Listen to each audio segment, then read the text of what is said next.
Hey, what's going on, guys? Hex coming back in today with a brand new video. So, season 3 of Attack on Titan, episode 2, man.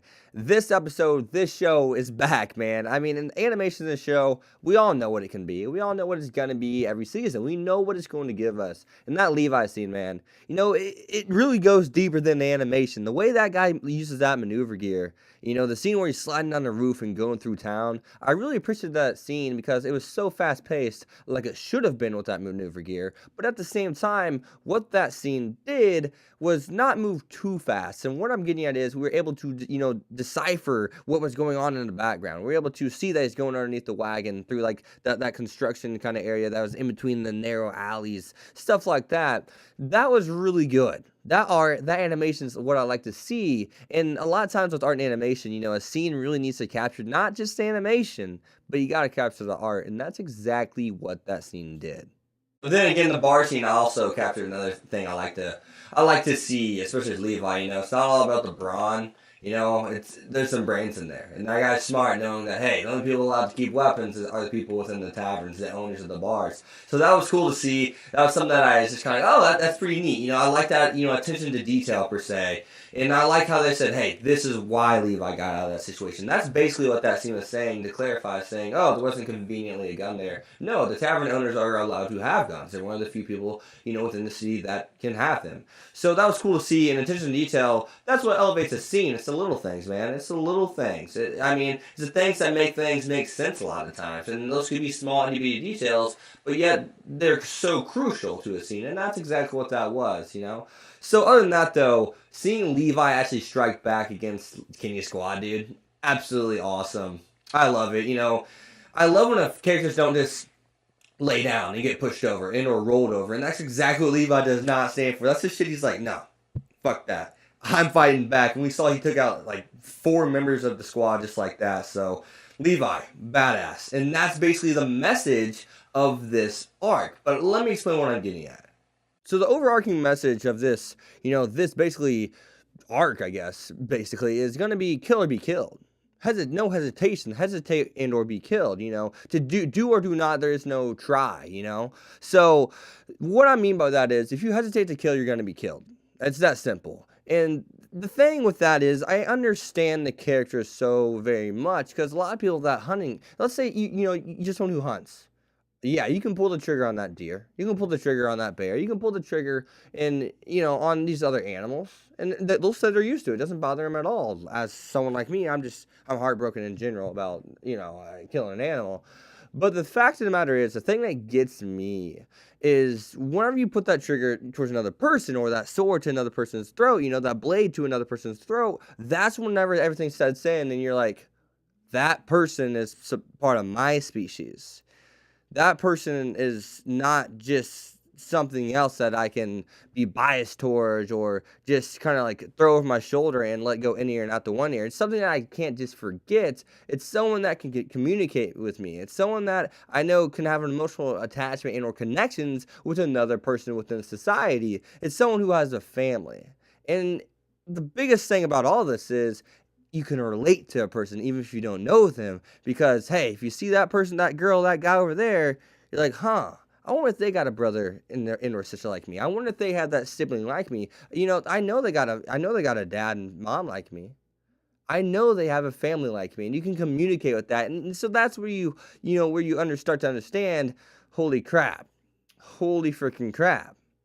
They're a lot like me, even though I don't know them. I can share these parts of my life with them because I know their life has to be similar to mine in some shape or form, some way, shape, or form. And that's something that really, just drives, just hits home. Drives deep into the ground and or to your emotional base as a person in the here and now, even if they're going to be trying to killing one of your buddies, someone you are way more emotionally connected to, attached to, whatever that may be. That's something that's very crucial.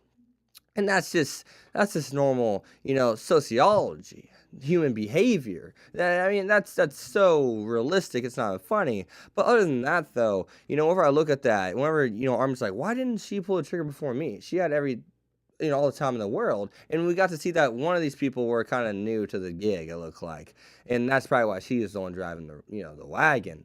So that's pretty nuts, man. You got to think about that. And the fact that that's a huge kind of, oh my God, I'm killing people that understand why I'm hesitating to kill, because they're going to hesitate to kill. Given some will not, but some of them may, and that's where you feel the deepest connection. And that's something that Attack on Titan always has done very well. The psychological aspect, the sociological, aspect, the sociology and the psychology and all these different kind of things. The mental aspect of Attack on Titan has always been there.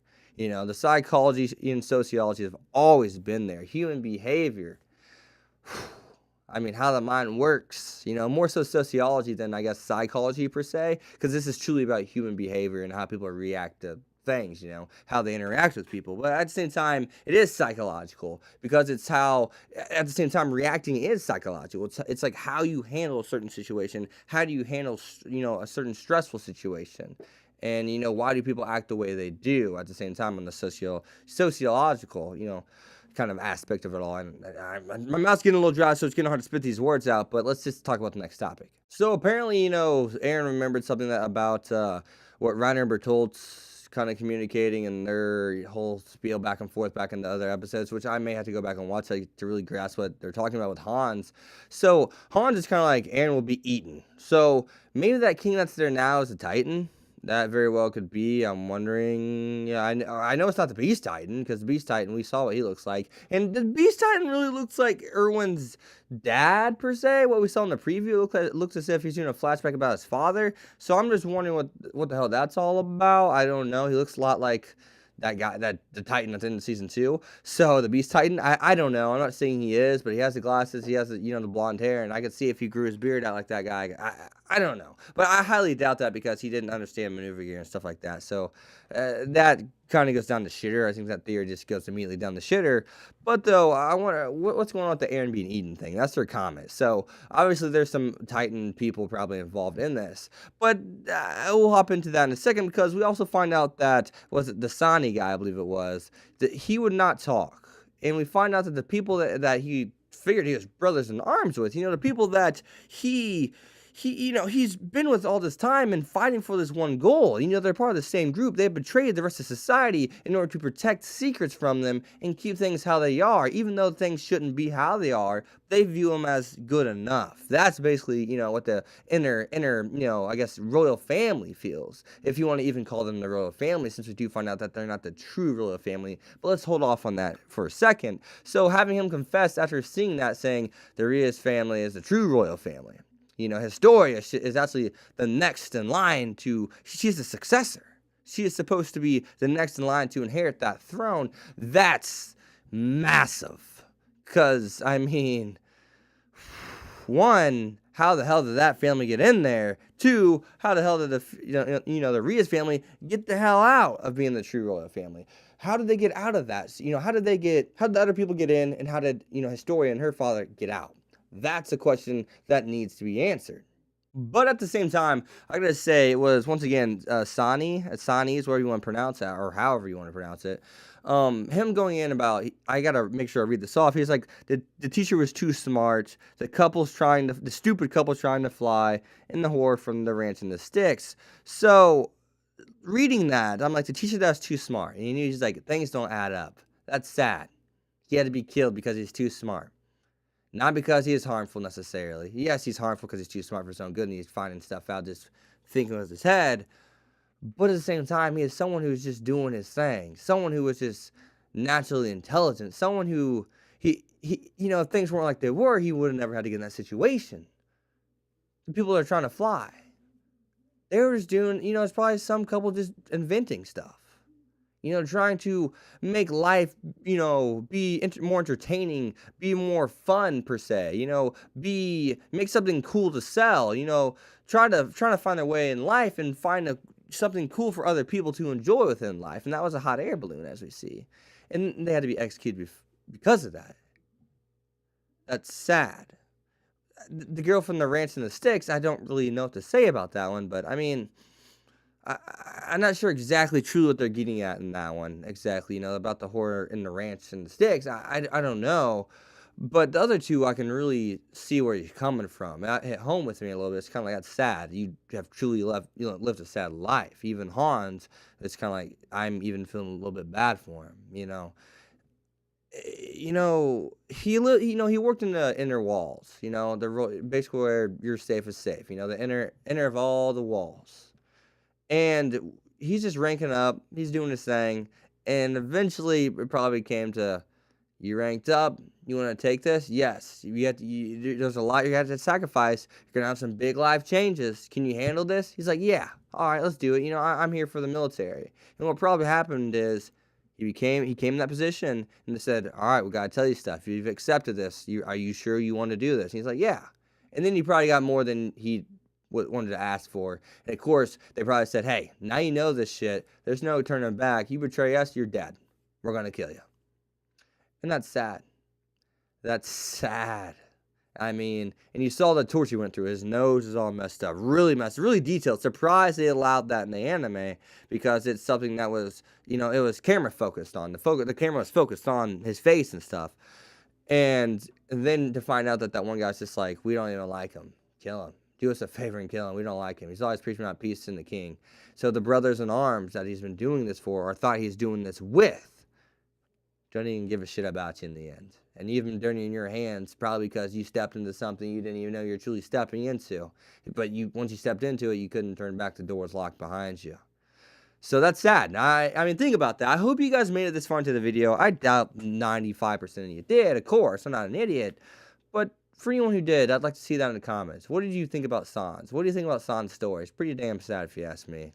Other than that, though, I believe I went over everything I wanted to go over. The psychological and sociology aspect, or sociological aspect of it all, is what Attack on Titan does best, man. And it's always done that. It's always brought the psychological aspect, It's always brought how certain things can affect a person. The psychological aspect has always been there. And then the, sociological aspect of it all.